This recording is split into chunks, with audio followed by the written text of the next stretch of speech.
Welcome to Art at a Time Like This Live. I'm Anne Verhallen, co-founder from Art at a Time Like This. Here with my fellow co-curator and founder, Barbara Polak. Today we welcome Elektra KB and Carmen Hermo in what will be a fascinating conversation. We're honored to have these two guests here today who are truly at the cutting edge of technology and artistic strategies. And first, I will introduce Carmen Hermo, Associate Curator at the Elizabeth Sackler Center for Feminist Art at the Brooklyn Museum. She's recently curated a number of shows or worked on a number of shows, including Radical Women, Latin American Art, 1960 to 1985, and Nobody Promised You Tomorrow, Art 50 Years After Stonewall.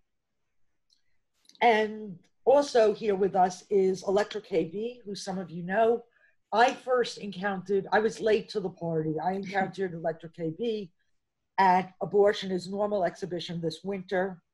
Elektra KB graduated with an MFA from Hunter College in 2016 and received a DAAD award pursued at UDK Berlin with Otto Hito-Stiero, and has been widely written about, but not enough in my opinion.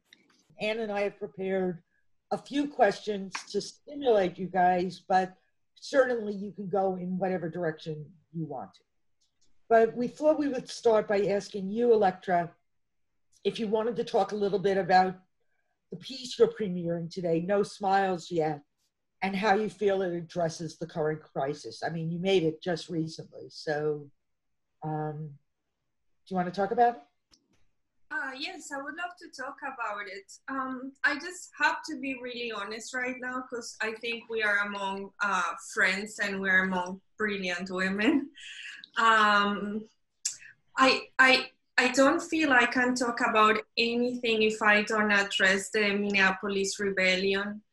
I am full of hope during what has been a very dark and a very difficult time, and in a time where I've been physically shocked by a healthcare system that is just tied to class privilege, and that I personally haven't been able to have my needs met. And watching what was happening last night, I didn't go to bed probably until 4 or 5, and I'm just really pumped for this revolution. I've been really looking forward to this moment. I'm so my heart is so full at the national uprising that's happening right now, and at this hopefully this national outcry will create change. So I just want to bring my body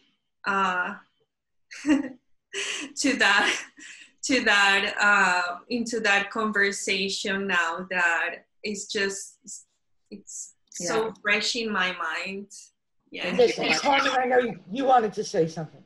Yeah, Elektra and I mean, we all, today is clearly a very difficult day and a very difficult time, and just yet another needless state-sanctioned killing in a long, eternal history of it in the United States. So I know so many of us have this on our mind, so we just did want to sort of clear the air with a moment of silence with all the participants. I know you're on mute anyway, but sometimes it's really nice to just have a moment to breathe silently before we get into all the exciting things we're going to talk about.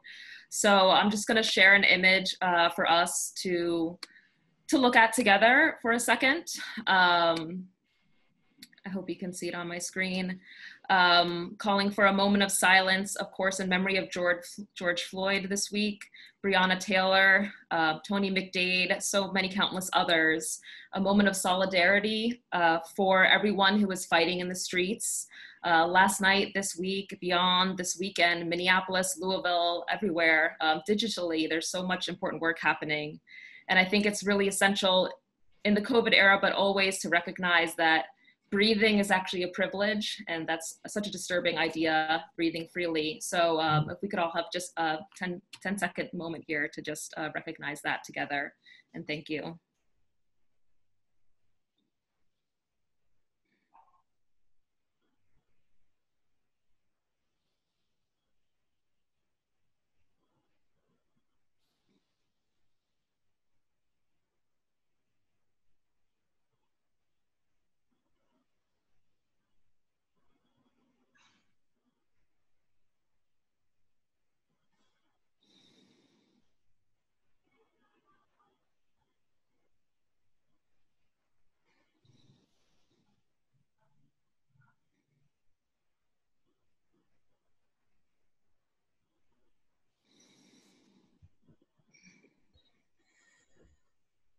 Thank you all for taking that time. I feel my heart pounding in my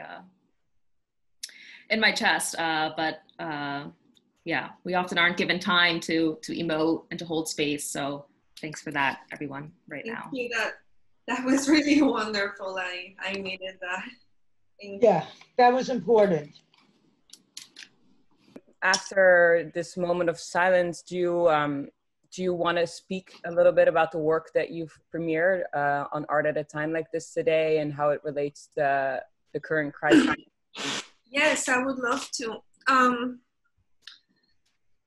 My life has taken along of a big part of the time already living in quarantine. I identify as disabled, and for me, I started quarantining, I think, back in January, as an immunocompromised person.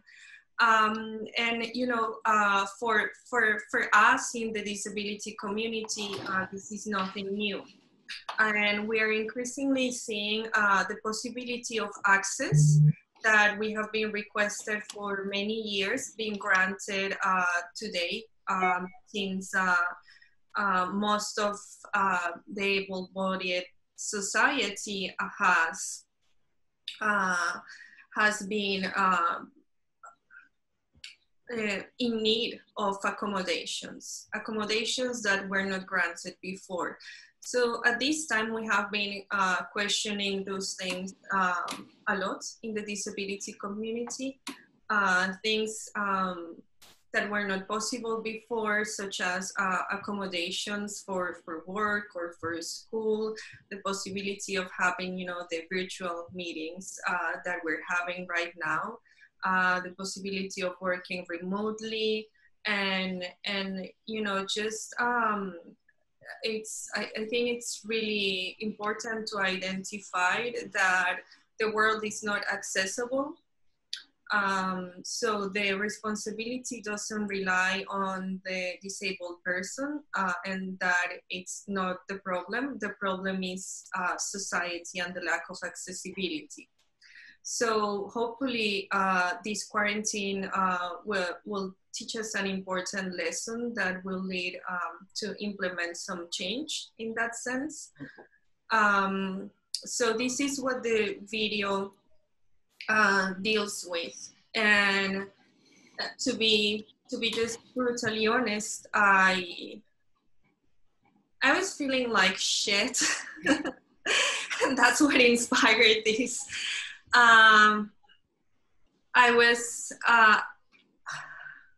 was going through this very difficult flare-up, and I saw that there was this immunomodulator called Ampligen, and that it was the only medication that exists to treat one of my most disabling multiple diagnoses. And I sort of like put my hope for living there, and I was crushed by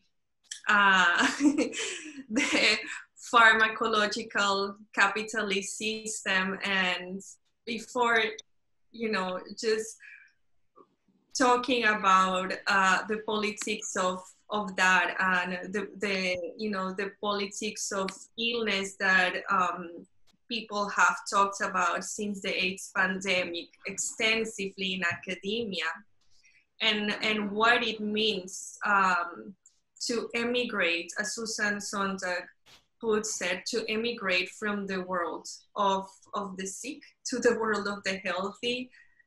She talks about just like you almost need a passport to travel to the other world. And they're so separated. So, you know, I started making phone calls to the center where they administer this medication, and I started asking, you know, I need to be treated, I'm willing to travel there, I'm willing to move there. And I realized that was I love dogs. That was the only hope I had to get better. I felt that because my condition leaves me trapped, as if I was locked in. Sometimes I feel that I'm buried alive, and in that I think that's the most that's the part that gives me more desperation. I called and the treatment was so expensive. I was devastated, and I remember there is this app I use that it's for chronic pain, and it one of the exercises is journaling, and supposedly that's scientifically proven that, you know, it helps when you have chronic conditions.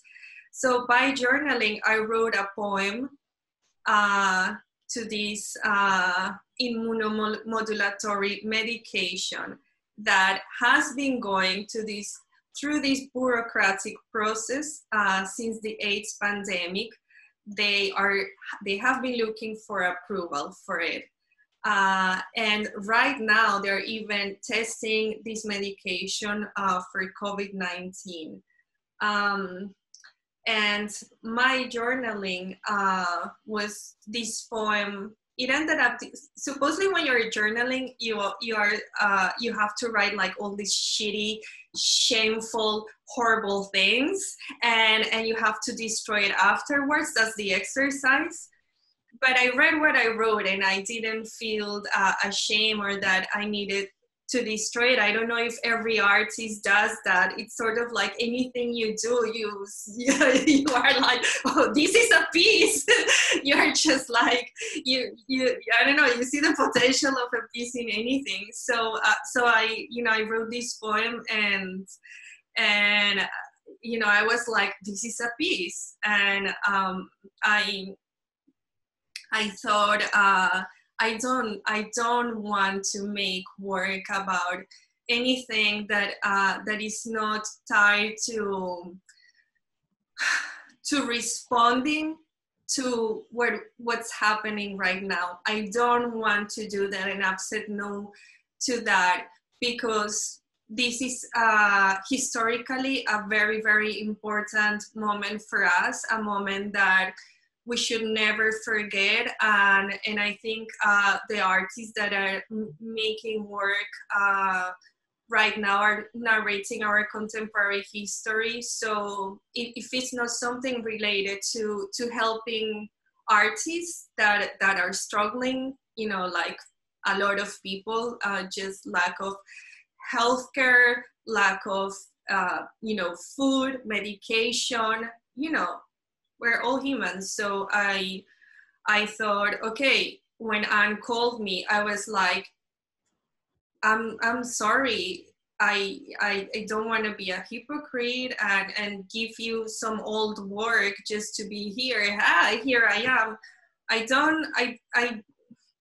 For me, you know, that's like, for me it will be like lying. So I was like, hold on, wait, please have some patience. I'm gonna birth something during this pandemic.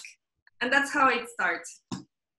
I mean, just to jump in here, I would love to like hit on, you said in a way this piece comes out of, you know, your experience, but also the social experience of so much lack. But the video, and if you haven't seen it, you know, it's just 5 minutes. It's fantastic. It's so abundant. Like there's just like so many screens, so many colors, so many sounds, movement in and out. Like I would love for you to hit on like, yeah, that kind of navigation of like, it's coming from the Slack, but yet you're giving so much within the video. I find it very difficult to explain to people that are not part of the disabled community what being chronically ill or disabled means. It's this sort of like barrier of invisibility in society, and that's what creates the lack of access. And I wrote this poem, and you know, it's always been a struggle for me to share intimate things, and just it not only because I feel very vulnerable, and I am so afraid of being hurt in this state of fragility. It's not only that; it's because of my cultural upbringing. Talking about the individual when there's the civil war, for me was something that I perceived as very petit bourgeois. and a lot of the things always led me to what am I doing this for? And there has to be a purpose, not a catharsis. I don't believe in the catharsis. I believe in my responsibility or in the purpose of doing that. So my purpose was to make people feel better and relax through an ASMR ritual, while I share a complicated experience about what it is to live between both worlds and what it is to be questioning your existence daily. And I don't want for this to sound shocking by any means, but I want for people to understand that being chronically ill, you question your mortality every day, and that's normal. It's normal because you weigh in a balance. How much suffering can you take each day, and is it worth it? And I think that's that comes from, you know, our like very human essence, and of course it leads to things like dysphoria and just having the lack of access to essential medication was so destructive for me emotionally more than physically, that I thought, wow, this is a subject that is so dense that I want for the delivery. I don't want to step back. I want to have courage to share the disability experience, because that is important, and that helps other people. And I know that because it has personally helped me when other disabled artists have shared their experience. It has helped me tremendously. So the delivery was, okay, so Noni from Abelzine called me, and he was like, I have so much trouble sleeping, you know, a fellow disabled artist, and I was hearing this from so many people. So I went outside and I recorded birds.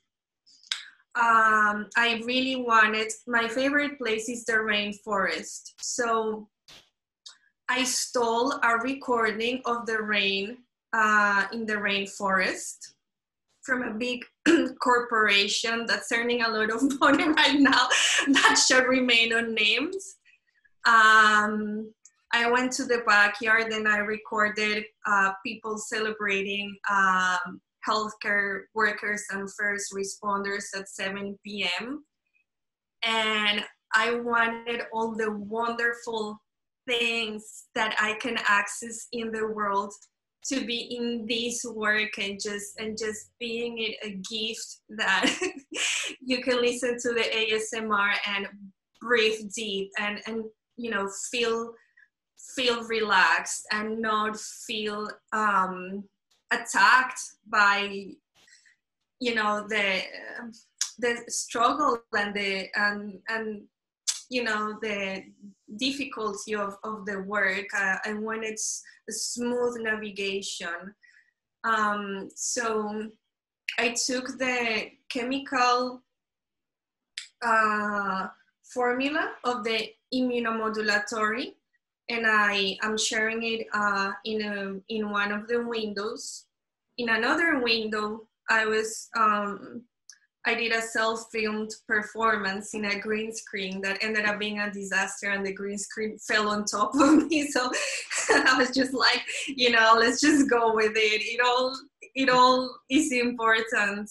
Otherwise, we're just making products that we can sell. So the surprise and how the work evolves and grows from what you envision at the beginning, I think for me, it's what makes the work. Otherwise, we're illustrators.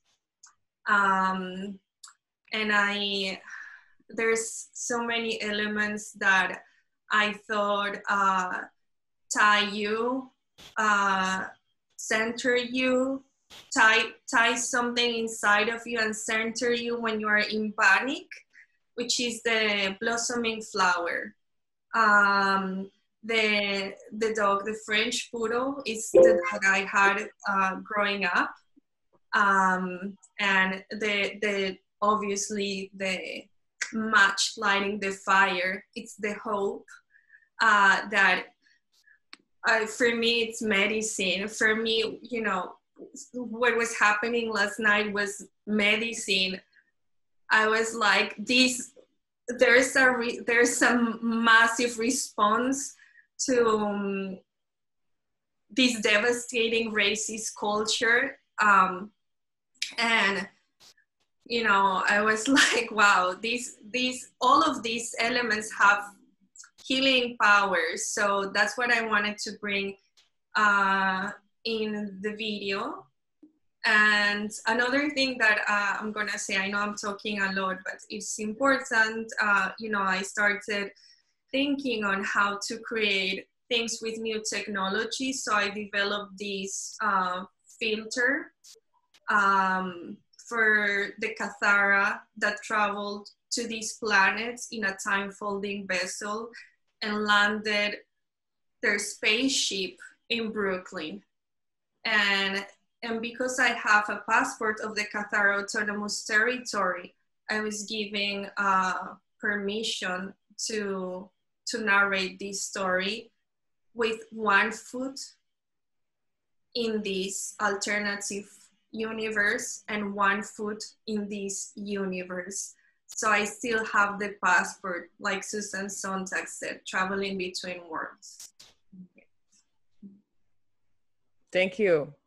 Yeah, I mean, Barbara and I were both really touched when we watched your video and listened to your video, and the sound elements were maybe some of my favorites, and it really, really touched me, and I really enjoyed it. So anyone who hasn't seen it, please visit our site and see it. Barbara, do you have a question for Carmen, perhaps? I'm really interested, from a curator's point of view, what you see in Elektra's work, because we just heard it from Elektra's point of view, but it's always interesting to me what the curator sees in it also. Yeah, I see a lot. I love Elektra's description in abundance, because I totally see that just as part of her practice is this generous giving. I mean, even the look and the backdrop you're giving us is another gift right now.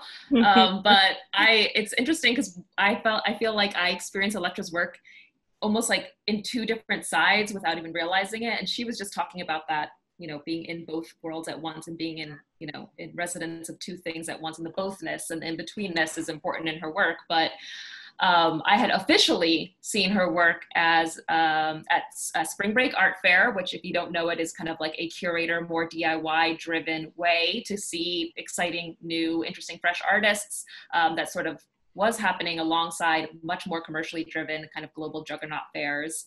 Elektra was actually in character then in the Catharta sort of checkpoints next to the Freedom School projects, in which you were able to take and read zines. And so right there you have someone who was interested in kind of like the interplay of a performance, but also the educational aspect of art and how art can be a place for us to have really essential conversations as we're having right now. So there was that bothness duality. And so I included her in an excellent film lineup for this like new Latin wave all day fest of Latinx artists, femmes, gender nonconforming, et cetera, in Brooklyn 2 years ago.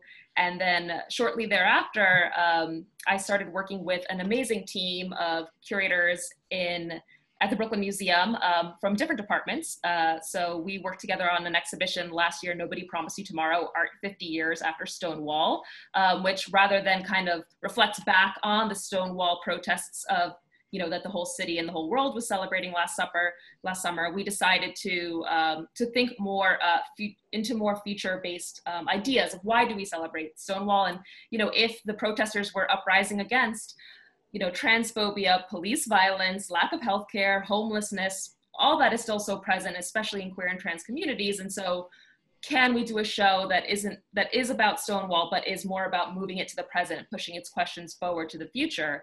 And so when I talked to the other curators, Margot, Lauren, AL, Lindsay, we were sharing all these different artists. And when I shared Elektra's work, it was kind of this excellent moment of like, oh yes, this is amazing. We did a studio visit. We got to see many textile hanging works, sort of like the You Are Alone that many of you are able to experience right now behind Elektra. But what was kind of fascinating about it was then, like, I sort of realized that one of the works that we would go on to share in the exhibition, a large, enormous felt banner with a red backdrop and the dramatic silhouette of a Soviet kind of female body, very recognizably kind of like from Soviet propaganda, stabbing down into this kind of energetic bundle of little KKK figures. And when she shared it in her studio, it had this band across it that said, "I was never yours." So we knew this had to be in the exhibition in a moment where we all need to be kind of openly resisting against white supremacy, to say the least. And then I had this memory of actually seeing that form in an actual protest. I think it was the women's strike in 2017. So following kind of Trump's inauguration. And I remember seeing it in the Village, not too far from the Stonewall Inn, seeing it actually without the text. And I ended up looking deep into my images and was like, oh my gosh, like I had this experience on the street of this encounter with her work. And we ended up including 3 banners, right? And Nobody Promised You Tomorrow. So there was I Was Never Yours, another work that encompassed and again brought forward the silence equals death, you know, sort of call of ACT UP. And then another work that feels very prescient of our current moment. I mean, everything does. And in some cases, many cases, that phrase is sort of insanity inducing, but a great embroidered banner that said, "Liberals, can we riot now? XOXO." And we installed that above a staircase that is essentially the emergency exit from the galleries. And we love that kind of conversation between all the works. But to encounter Elektra's work in that way, and then to know that I had already encountered it, is a very kind of backwards experience for a curator, you know, officially doing our research and reaching out and doing studio visits and et cetera, and et cetera. Instead, I sort of did this backlog of like, wow, I've actually already like absorbed Elektra's work without having to seek it out within these kind of institutional modes of an institutional curator doing institutional things. So I think that was kind of an amazing way to encapsulate for me all the different audiences that Elektra's work sort of hits on and navigates around. You know, as somebody who curates in a feminist center within a museum that's 200 years old with 5,000 years of history from all across the globe, it's interesting to think about all the different audiences that a museum and a gallery space can encompass. You know, you might have something that feels really radical to the board of trustees, but then you sort of bring that to artists who are also organizers today, and it feels like it's 15 years behind. So I think there's some way that curators are always looking for works that sort of hit our visitors with a sense of sincerity and a sense of real power.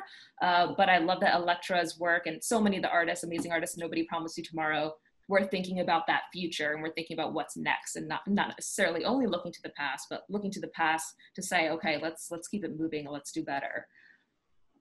Thank you.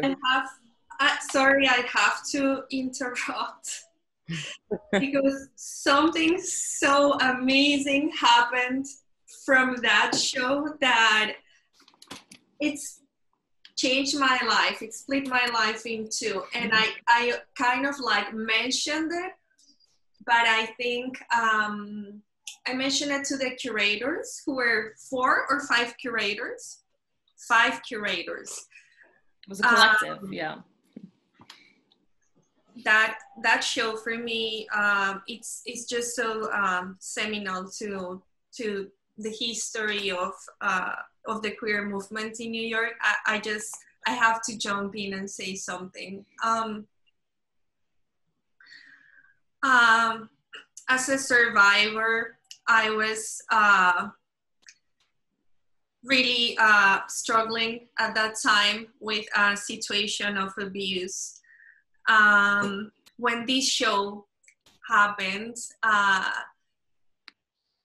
it was sort of like brujeria, like witchcraft, and I think we see brujeria in Latino culture as something that that we're just so like traditionally raised with, to be living in these, you know, with these like metaphysical beliefs, whatever your religion is, even if you're an atheist, there's this level of metaphysical beliefs.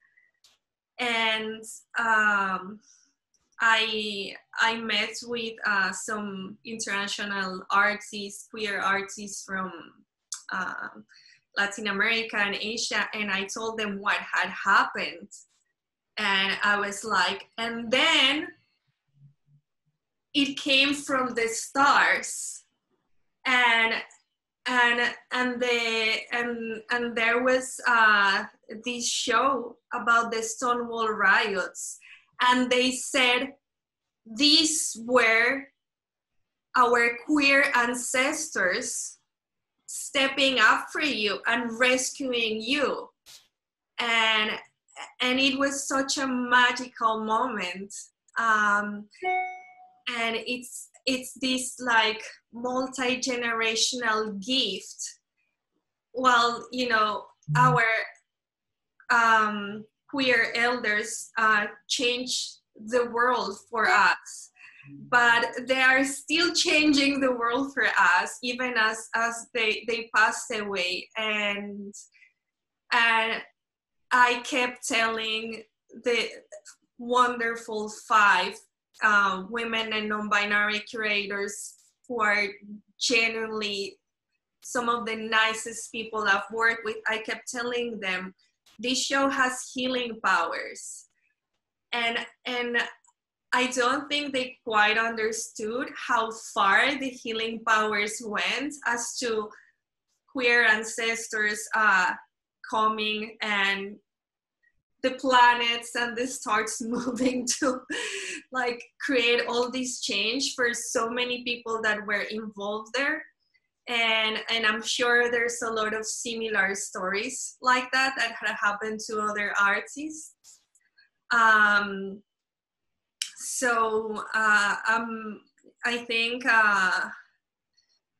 far from people talking about you know, how amazing the curation of the show was, I just wanted to bring up how that show had the capacity of changing people's lives, not only the people that went to see the show, and not only the people that were parts of the Stonewall Rebellion, but also the contemporary artists that that were there. And you know, as I was going to the Anti-Violence Project, which is an LGBTQ organization for survivors, I had this little bubble of magic medicine in this show, and that was, yeah, that was really important for me. So yay for the ancestors coming back. Yeah, that means was so much. Thanks. it's so great to kind of learn how you guys, your journey started together. And with the concept of future and kind of past, I kind of wanted to tap into the very near past and the near future. And as Elektra, we've spoken a couple of times throughout this quarantine, and you've mentioned, and obviously we know that you've been super, super busy, and you've been one of the artists that have been extremely like productive and have worked on so many online shows. And I think, you know, you're a master of multidisciplinary art, and you've been able to collaborate with a lot of people in this quarantine.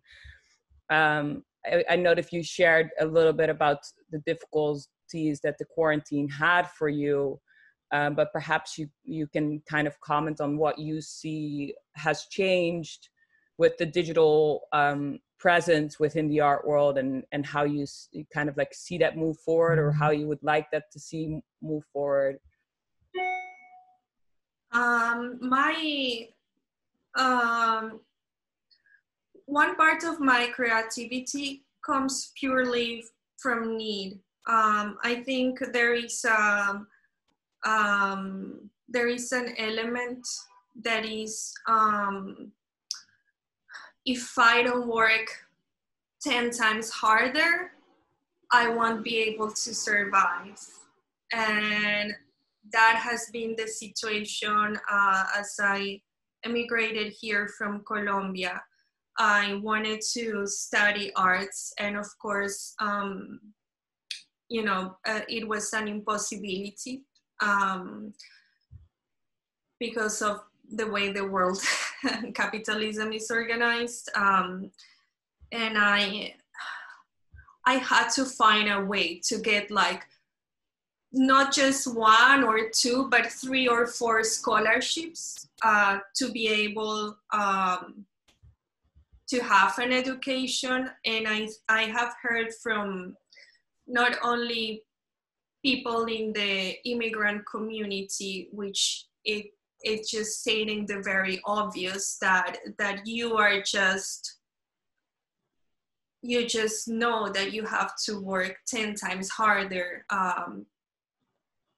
It's to survive. It's not just that. I've heard from other people in the disability arts community, people commenting to them, "Wow, you're so prolific. How do you do it?" and now that you're asking that, I remember this artist, Sharona. That's, you know, I think she wrote something about it, like, you know, I had to be this way since I was a child, because if I didn't work 10 times as hard, I wouldn't survive. So I think I hate productivity. I don't want to be productive. My new work, it's called counterproductive, actually.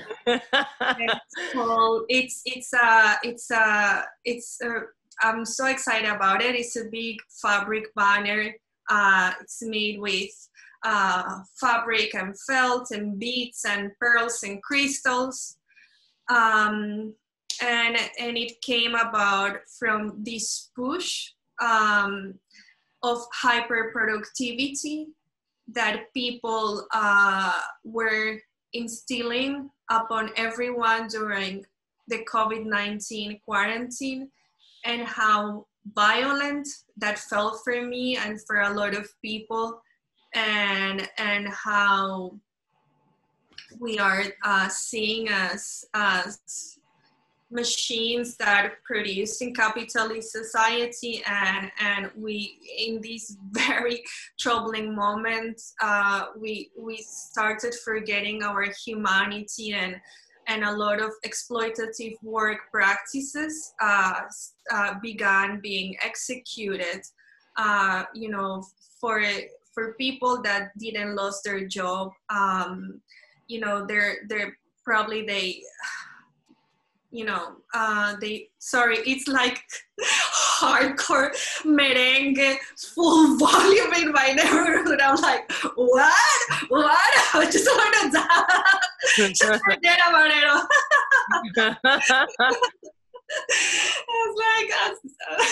I was like, sorry, I can't keep going. I love it when they put reggaeton or merengue. I'm like, yeah.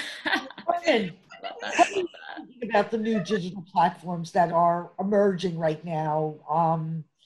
Do you think there's a future there? Do you think that's going to historically change the art world or your practice as a curator? Yeah, it's a good question. It's one that so many people are kind of reeling and dealing with right now. But I think there's so much value in the digital platform. Elektra put it really well in the beginning of the conversation that, you know, a lot of the needs that were not being fulfilled for communities who require different kinds of access are now being fulfilled. In fact, and now they're the number one thing being offered. And so, you know, I'm really proud when I see the Brooklyn Museum maybe take the sexiness out of a live event, but do it so that we can have a proper captioning to make sure it's legible for many audiences. And I'm excited about about that and seeing how that sticks around, you know, because we're hopeful, of course, that we can have a return to people coming to the Brooklyn Museum, to all museums. Of course, I think we're physical creatures. You know, one of the first things I did after my kind of like 2-week initial just depression morass was, you know, do a spring clean and get some of my favorite objects out and get a stack of books I've been meaning to read out, and to feel like ready, you know, like things were at my fingertips. I could be surrounded in my own home with objects and textiles and things that make me feel something, you know, and that's sometimes why we go to museums. But then when I think about, you know, a platform like you all have built with art at a time like this, in some ways it's gotten me thinking differently, because it's sort of like yesterday you shared the work of Larato Shadi, who's an incredible artist, incredible video artist and performance artist. And what she was able to share was not simply just images of her work, but her literal response to the killings of Black people this week that was unfiltered by a curatorial perspective. It was unfiltered by an editor. It was unfiltered by the PR department. It was just the artist's voice speaking directly. And of course, artists do that on their own platforms all the time, and museums to some level allow it, you know what I mean? But we all know that there's the museum voice. There are certain ways we welcome people to experience objects, exhibitions, ideas. And so there's something too about this digital platform where we're just sitting together right now and listening. You know, sometimes I kind of get distracted in public panels. You know, you're sitting there wondering if you should take the subway now, if the F's going to keep running, etc. But with Zoom, you know, I'm literally contained. I have to wear my headphones, and I feel a different kind of focus. And I think that that's something that museums, all art spaces can really learn from. You know, how are people focusing and experiencing art differently? You know, clearly mediums like sculpture, painting. I was doing thesis visits with a lot of the recent graduates who, you know, thought they would have a thesis exhibition, unfortunately don't. So it's devastating for artists who have been preparing for a physical experience of their work to all of a sudden have to change gears. But what was interesting was some of the artists really rose to the occasion, and said, actually made me completely rethink what I was working on and how I was approaching it. But then I did have to say, I did feel for, you know, the abstract painters in the crew who were showing me micro crunched up images of what I'm sure are incredibly richly textured objects in person. So there is kind of a give and take between that. And I think, you know, figuring out like how we settle in to our new paths, our new ways of experiencing art. It is ASMR, it is video, it is conversations. What else, you know, what other things that museums maybe don't do well can we learn from? So like, for instance, next weekend is the virtual art book fair put on by Endless Editions. And so that's what's next weekend, the 4th through the 7th. And you'll be able to buy very low cost, accessible art books by artists. And if you were to see art books in a museum, they'd probably be in a vitrine and you couldn't touch them. Maybe there's an iPad if you're lucky. But all of us can purchase this artwork at a very low cost, have it shipped to us, support the USPS, support artists, and have an intimate, lap side experience. Elektra works in books. I have lots of her artist books in my little personal collection. And this has been a chance for me to open up that box, literally, and spend time with these objects that are, yes, they can be seen in museums, but they're creating a different kind of energy between the viewer, the user, the participant, whatever you want to think about it, and the idea, the object, the tactility. So I think there's a lot of ways that that there's this tension of like, okay, are we going to, let's say we get back to normal, is everything going to continually be live streamed? A lot of us are moving in that direction anyway, because even if you're selling tickets, it's great to reach a global community. It's great to reach across time and space, and of course ability, as Elektra has raised too, bringing all this into our homes for those of us who are lucky to have devices and internet and comfortable homes. I think that's sort of, it's almost like the energy is flowing in a different way. It's like, rather than people come to us, we've got to come to them, and where's the kind of reality between that? I think it's really kind of one of the exciting things about the digital sphere. But then again, my wrists ache at the end of the day if I've watched too many Instagram lives. So I feel like there's got to be my phone. The phone is the problem. So we all have to find our ways to adapt and make sure our bodies, our minds are working together, not against each other. Totally. I would love to hear from our audience. I would love to hear if somebody has a question for either Elektra or Carmen about what we just discussed. If anyone wants to. Yes, you can put it in the chat. Well, people think about questions.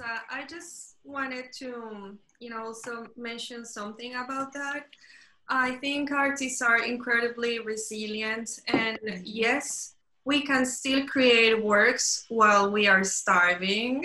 So I don't think it's a wonderful thing what's happening, that we're able to see this divide of art commerce and art creation. And, that's what I love about working with institutions. And, the fact that I work a lot doesn't mean, I'm earning any money. So, we can identify with that. Unfortunately, some things are sacrificed also with this change. So there is this rise of things that are more conscious or are deeper that you can do with institutions. But there is this struggle with artists' wages, and especially right now, like there are no funds to have an ASL interpreter on the Zoom, so there are access needs for disabled folks that are not being met necessarily in Zoom meetings. So I think that's one of the things we need to work on. We need funding. We are human beings. We also need access to medication, healthcare, groceries, a roof over our heads like any other worker. So I don't want for people to think that making art is a privilege. And I want to put one example. In the Second World War, during the Nazi bombardments, Leningrad was at siege.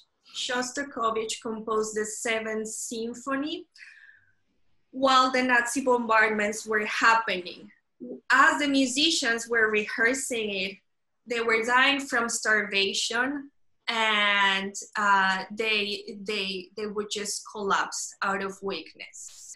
And in this moment, we saw two things: the power of art to be effective.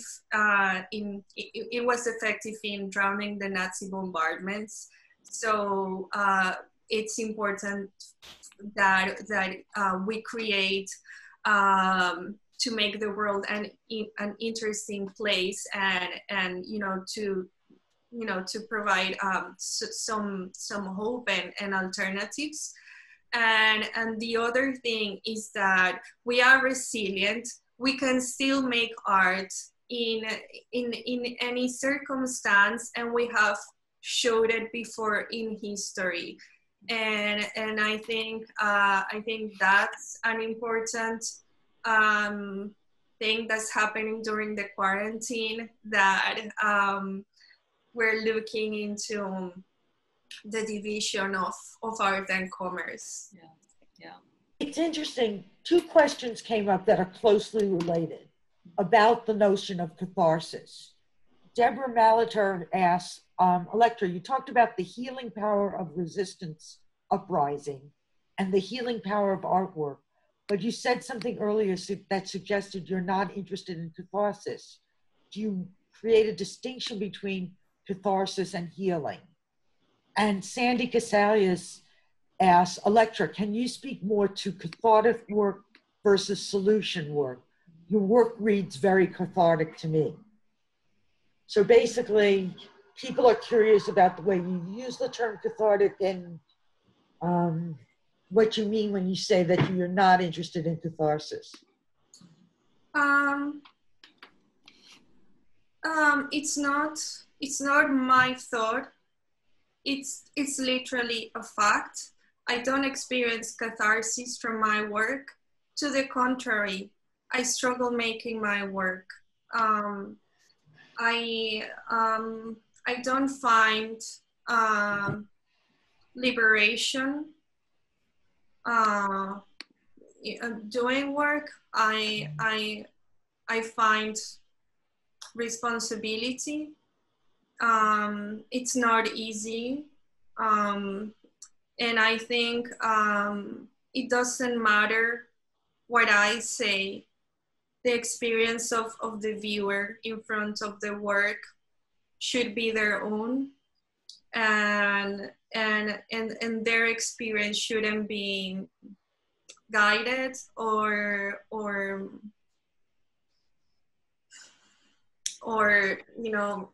I shouldn't provide instructions or forced people to see things a certain way. I just want for them to use it as a mirror and reflect themselves and take from it what the work reflects to themselves. There's never a universal in our work. So one person can experience a catharsis, the other one can experience joy, the other one can experience sadness, the other one can be completely apathetic. So, and I feel that it's just, it should never be the responsibility of the artist to make an obligation to the viewer for such an intimate experience. And I feel that in intimacy, there is movement, and there are shifts and there are changes and there are encounters. But for me, catharsis, it's not personally, that's how I experience. It's not the right word for me. I think through history, there was one article I read about this cliche of people romanticizing poverty and sickness in artists. I think was particularly mentioning modern art. And there was this study that the most, famous artists had the worst paintings done during times of of uh, of extreme poverty or extreme illness. And so I don't want just to say that art is utilitarian and there is the purpose of this outcome that you are expecting. I welcome any reading or experience, and it's 100% valid. It's not my experience. My experience is I do it because I really, really need to do it. Am I at peace after I do it? I'm not at peace. I could be even more troubled after I do the work. It could be more disturbing after. So, yeah, that maybe there's something too to like the fact that you're open to the interpretations, and most things that we encounter in the world, right? Like from the media to the things we must buy and the places we must go, and all of it is meant to really comfort us and make us feel numb and make us feel like, don't go the extra mile, don't worry about these inequities. And I think for some people, artwork is one of the places where you are, like you were saying, you have that mirror to yourself, and you're not being patted on the back in the same way as everything else. It's, trying to drive you to buy things. Like it's instead kind of making you have an engagement with something obviously a little bit deeper than that. But yeah, it's interesting to me. People are never going to see what the artist intended. That's never going to happen. It doesn't happen with poetry. It doesn't happen with writing. It doesn't happen with art. People are going to have their own experience always, and there's always going to be a break of communication. Right. Well, certainly for us at Art at a Time Like This, having a space for non-commercial work and for a dialogue that's not centered on sale of artworks is extremely important. There's a number of comments, but one final question was Alex Santana asking both Elektra and Carmen to comment on both the Black Lives Matter protests and the pro-Trump anti-mask protests and how the media is covering that. And if you think about media when you're making your work, and how an artist can teach us to frame what we're seeing in the media. Carmen, do you want to begin? Yes, thanks, Alex. Nice that you're here. Miss you. I think there's such interesting, I think that bubble effect comes into clear play here. And it feels to me that this moment with George Floyd is piercing a lot of people's bubbles, and that people who might not normally see the news, that those of us who are engaged and who maybe have been following Black Lives Matter leaders for a while, either on social, in person, going to protests, whatever that form might take, it feels like this is clearly piercing through. And yet, I noticed a comment on the ACLU's page saying they were kind of doing a throwback to 2014, to Eric Gardner's murder, and I can't breathe then. And somebody in the comments was like, why are they saying I can't breathe? Isn't that what George said? And so in a way, it's like there's always this pull and push between, are we changing? Have things changed? Clearly not. But some people still don't know that this is actually, the second major known moment where this horrifyingly human cry for breath, for life, was gone unheeded. And I think, the hyperconnectivity is really intense. And I know we all experience it in different ways. I mean, I think the media is clearly pulling its punches, as it tends to do. I was really interested to see how media outlets were covering how one white CNN reporter was not arrested, but the Black CNN reporter was literally arrested on camera while delivering the news, while reporting from Minneapolis. Those kind of side-by-side comparisons, I think, are so on the top of people's minds. Memes are a thing. People respond to memes. Honestly, Trump's power in many ways comes from this internet meme culture of sharing and trolling and, you know, wanting to put people down, of course, to these horrible racist, homophobic, sexist, Islamophobic, the list goes on, lenses. But the meme is very powerful, and I feel like that's hard to acknowledge. And so now we're seeing memes where it's not necessarily contrasting protesters today with the 60s, which people feel was 500 years ago, of course, even though we know the white people screaming at Black protesters in those days are still voting today. They're still alive, you know, they're still out there. And now instead what we're seeing is literally like, hey, do you remember the mass protest for last week?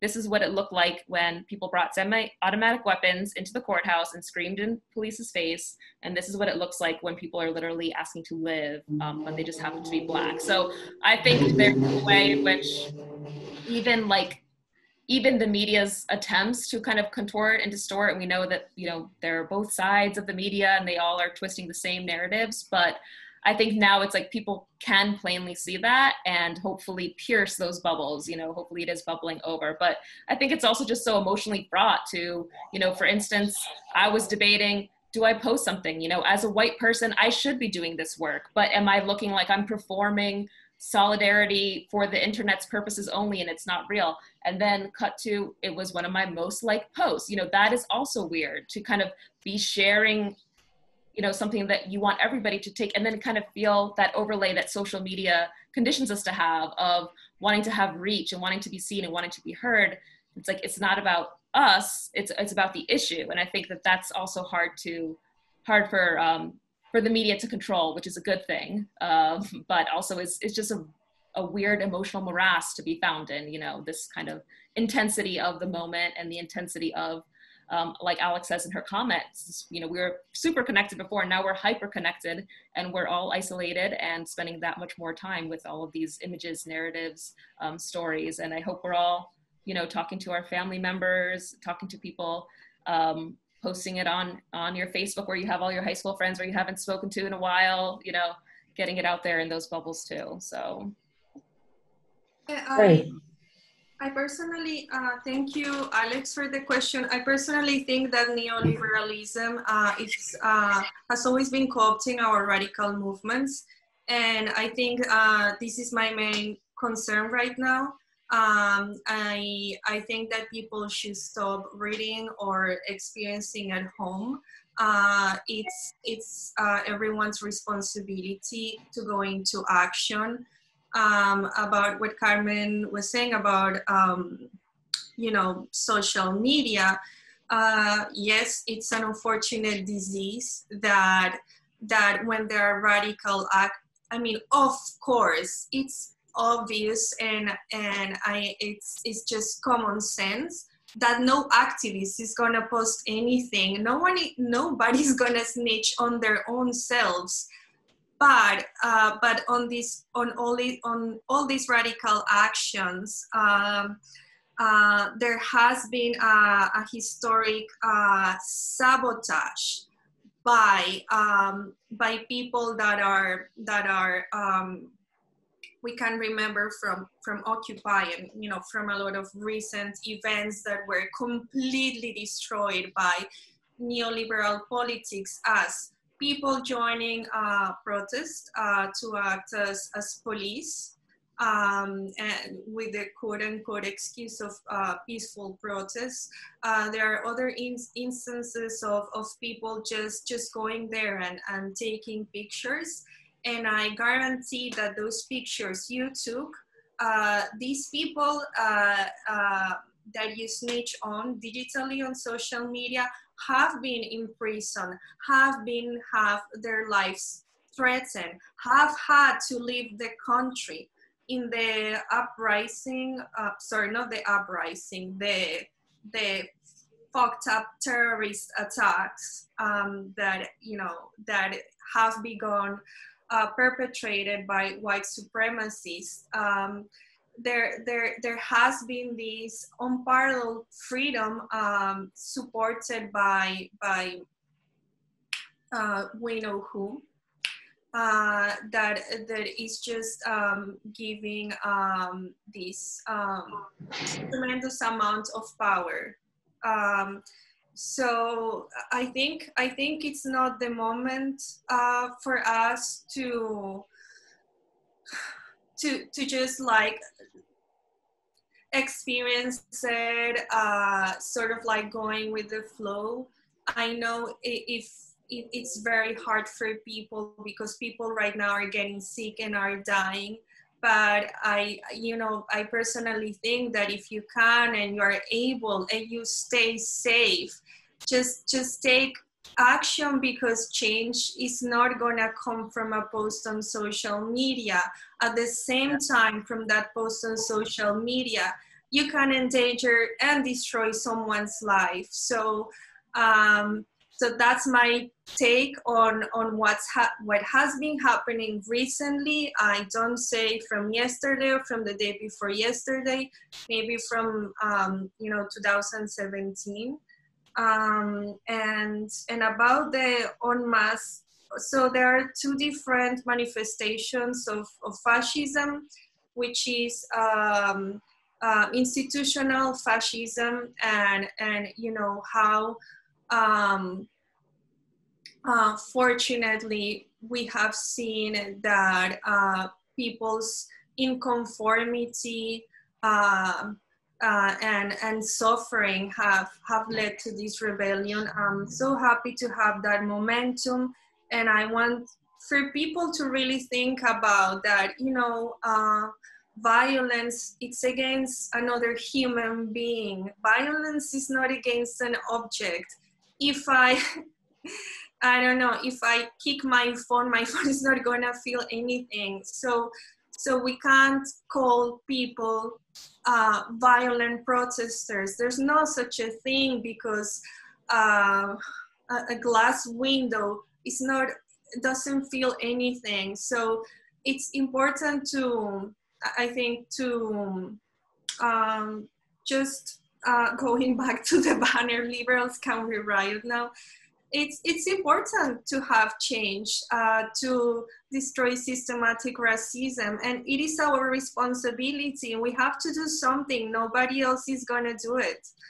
So that's what I think. And of course, social media sucks. I'm not for people posting about stuff like that, and that's just my experience with it. It's just be safe and practice security and cyber security and bodily security, all security and safety and taking care of each other. It's equally important. And if anyone's in Brooklyn today at 6 and you can safely get there, there is an action for George Floyd happening outside the Barclays Center. All protesters are asked to wear, of course, COVID masks. Keep in mind safety, as Elektra's saying, but if anyone's in Brooklyn and can get there, I'll be at a protest in Newark, because I'm actually calling it from Jersey City tomorrow at the Essex County Courthouse in Newark, New Jersey at 1 p.m. There'll be an action. So yeah, just saying that for anyone who might feel like that is. Well, thank you. Thank you both very, very, very much. And thank you for the information on the actions today and tomorrow. Yeah, it's 5:15, but I've really, it's been super fascinating to talk with you both.